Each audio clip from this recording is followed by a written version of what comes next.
Welcome back to my channel VV fun and blogs. నేను మీ మయూరి. అందరూ ఎలా ఉన్నారండి? ఎలా ఉన్నారు అన్నది అయితే కామెంట్ సెక్షన్లో కామెంట్ చేయండి. అండ్ నేనైతే చాలా బాగున్నాను. ఈరోజు మన బ్లాగ్ విషయానికి వచ్చేస్తే హెయిర్ అన్నది వైట్గా ఉంటుంది కదా, ఉన్న వాళ్ళకి ఒక పెద్ద సమస్య అయిపోతుంది. అది హెయిర్ వైట్గా ఉందని కలర్ వేసుకుంటూ ఉంటాం, తర్వాత కొన్ని రోజులకి కలర్ అయితే పోతుంది కదా. సో న్యాచురల్గా హెయిర్ని బ్లాక్గా మార్చుకోవడానికి నా దగ్గర అయితే ఒక రెమెడీ ఉందండి. సో దాన్ని అయితే నేను ఈ వ్లాగ్లో షేర్ చేయబోతున్నాను. సో మీరు కనుక ఫస్ట్ టైం మన ఛానల్ని చూస్తున్నట్టయితే మన ఛానల్లో ఇంకా చాలా వీడియోస్ ఉన్నాయండి, ఒకసారి వెళ్ళి చూడండి. మీకు కనుక నచ్చితే మీ ఫ్రెండ్స్ అండ్ ఫ్యామిలీ మెంబర్స్కి షేర్ చేయండి. అండ్ మన ఛానల్ని సబ్స్క్రైబ్ చేయండి. ఇంకా సబ్స్క్రైబ్ చేయకుండా చూస్తున్న వాళ్ళు చాలామంది ఉన్నారు. సో సబ్స్క్రైబ్ చేయండి అండ్ ఈ వ్లాగ్ చివరి వరకు చూసి లైక్ చేయండి మీకు కనుక నచ్చితే. అండ్ మీ వాల్యుబుల్ కమెంట్ని కమెంట్ సెక్షన్లో యాడ్ చేయండి. మీ కామెంటే మాకు బూస్టింగ్ అన్నమాట. మంచి మంచి వ్లాగ్స్ చేయడానికి ఆ కామెంటే మాకు ఇంట్రెస్ట్గా అనిపిస్తుంది అనమాట. సో మరి ఇంకెందుకు ఆలస్యం, let's get into the video.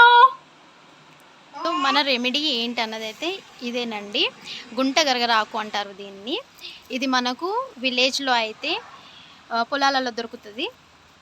మనకి ఇంకా సిటీలో అయితేనేమో ఆయుర్వేదిక్ షాప్స్లో దొరుకుతుంది. ఇది పౌడర్లా కూడా మనకి సేల్ చేశారనమాట. ఇది ఆకు నేను న్యాచురల్గా దొరుకుతుంది కాబట్టి నేను ఆకుని తెప్పించుకున్నాను, ఫ్రెష్ ఆకు అనమాట. దీన్ని కొంచెం ఆరబెట్టుకున్నా అండ్ పేస్ట్ చేసి దీన్ని అప్లై చేస్తాను. మా మేనత్తకైతే చాలా హెయిర్ ఉందన్నమాట, వైట్ హెయిర్ ఉంది. సో నేను ఆవిడకి అప్లై చేసి మీ అందరికైతే షేర్ చేస్తాను. ఎలా అయితే వైట్ హెయిర్ కొంచెం బ్లాక్గా ఎలా మారుకుంటూ వస్తుంది ఏంటన్నది అయితే నేను చెప్తానన్నమాట. అండ్ ఇది ఎలా యూజ్ చేయాలి, ఎనీ డేస్ యూజ్ చేయాలి అండ్ ఎలా వాడాలి, ఏం యాడ్ చేయాలన్నది కూడా నేను చెప్తాను. ఈ రెమెడీ కనుక మీకు యూస్ఫుల్ అయితే మన ఛానల్ని సబ్స్క్రైబ్ చేయండి అండ్ లైక్ చేయండి. ఈ వీడియోకి అయితే ఈ గుంట గరగరాకులో అయితే కరివేపాకు కూడా యాడ్ చేసుకోవాలి. ఇలా అయితే పేస్ట్ అవుతుంది అనమాట. కొంచెం గ్రీనిష్ అండ్ కొంచెం బ్లాక్గా కూడా కనిపిస్తుంది మనకి ఈ పేస్ట్ అయితే. దీనైతే ఇప్పుడు అప్లై చేస్తున్నాము, మంచిగా అయితే అప్లై చేసుకోవాలి. ఇంకా మన ఛానల్లో ఇంకా ఆయిల్ కూడా ఉందండి, ఆయిల్లో కూడా నేను గుంట గరగరాకు వేస్తాను అండ్ కరివేపాకు కూడా వేస్తాను అనమాట. ఇవి మనకి జుట్టు నల్లగా కావడానికి మనకి మంచి బెనిఫిట్స్ అయితే ఉంటాయి అన్నమాట ఇందులో. సో ఇవైతే కంపల్సరీగా ఆయిల్లో యాడ్ చేసుకుంటా అండ్ ఇలా పేస్ట్ కూడా చేసి పెడుతుంటాం మేము. సో దీనివల్ల ఏంటంటే మంచి రిజల్ట్ అయితే వస్తుంది మనకి. హెయిర్ వచ్చే గ్రోత్ అయితే ఉంటుంది కదా, అదన్నది మనకి వైట్గా కాకుండా కొంచెం బ్లాక్గా టర్న్ అవుట్ అవుతూ ఉంటుంది అనమాట మనం రెగ్యులర్గా యూస్ చేస్తూ ఉంటే.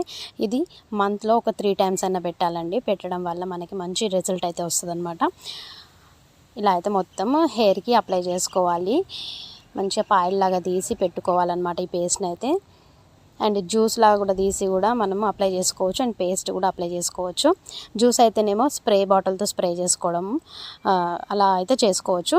లేదు ఇలా పేస్ట్ చేసుకొని పెట్టుకుంటే కూడా మంచి రిజల్ట్ వస్తుంది.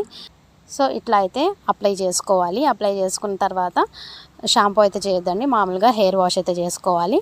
అండ్ నెక్స్ట్ డే షాంపూ చేసుకుంటే బాగుంటుంది. సూపర్ అంటే సూపర్ రెమెడీ ఇది. మనకి హెయిర్ అన్నది బ్లాక్గా మారడానికి చాలా యూజ్ అవుతుంది అనమాట. ఇది కంటిన్యూస్గా వాడాలి మనము. ఒక 1 month వాడి అలా వదిలేయకూడదు. మంచిగా ఒక 6 months అయినా వాడితే మనకు మంచి రిజల్ట్ అయితే వస్తుంది అనమాట. ఈ వీడియో కనుక మీకు యూస్ఫుల్ అనిపిస్తే లైక్ చేయండి అండ్ మరొక మంచి వ్లాగ్తో అయితే మేము ముందుకు వచ్చేసాను. Till then take care, have a nice day, keep smiling, bye.